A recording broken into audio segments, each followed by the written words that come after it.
જન્માષ્ટમીના તહેવારો નજીક છે ત્યારે જ રાજ્ય પુરવઠા નિગમની લાલિયાવાડી સામે આવી।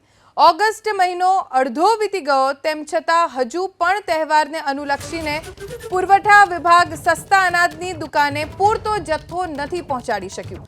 તુવેર દાળ અને ચણા દાળનો 50-50%, તેલનો માત્ર 18% જથ્થો જ સસ્તા અનાજની દુકાન સુધી પહોંચ્યો। ગરીબો અને જરૂરિયાતમંદ પરિવારનું ગુજરાન સરકારી અનાજના જથ્થાથી ચાલે છે, પરંતુ રાજ્ય પુરવઠા નિગમ સમયસર અનાજનો જથ્થો ન પહોંચાડી શકતા ગરીબોને ના છૂટકે બજારમાંથી અનાજ ખરીદીને પોતાનું ગુજરાન ચલાવવું પડે છે। ઓલ ગુજરાત ફેર પ્રાઇસ શોપ એસોસિએશનના પ્રમુખે આરોપ લગાવ્યો છે તહેવારો પર જ પુરવઠા નિગમ લાલિયાવાડી કરી રહ્યું છે। તહેવારો સામે છે અને એવા સમયે ગરીબ અને જરૂરિયાતમંદ લોકોને જો સસ્તા અનાજની દુકાનમાંથી અનાજનો જથ્થો નહીં મળે તો ગુજરાન કેવી રીતે ચાલશે?